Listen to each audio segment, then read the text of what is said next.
ton ton ल हिँड जाऊ गुप्तेश्वर क्याफ आइपुग्यौँ है हामी जय भोलेनाथ जय शम्भो ओ हर हर महादेव आइपुग्यौँ हामी यहाँ आउन चाहिँ मेरो ल ड्रिम पुरा भयो भने छ हामी दुईजनाको ड्रिम पुरा भयो कहिले बिमला हुँदै आउने भनेको बिमलालाई मिस गरेछौँ हामीले धेरै धेरै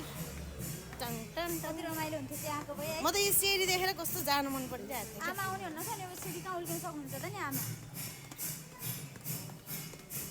आमाले मलाई पनि लैजाउनु थियो कि गुप्तेश्वर फेरि आमा ट्र्याक्टर जानु यहाँ भगवान कति धेरै जस्तो ढोक्दै हिँड्न पाएको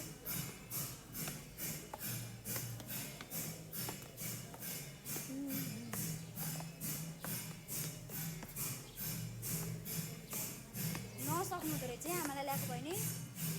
उकालो आउँदा गाह्रो हुन्छ अनि ओह्रालो ओह्रालो पनि सक्नुहुन्न अब हाम्रो एन्ट्री चाहिँ भयो गुफाभित्र ए जुत्ता खोलेर जाने अवस्था हो यहाँ गएर जुत्ताको भ्याल्यु छैन रहेछ नि त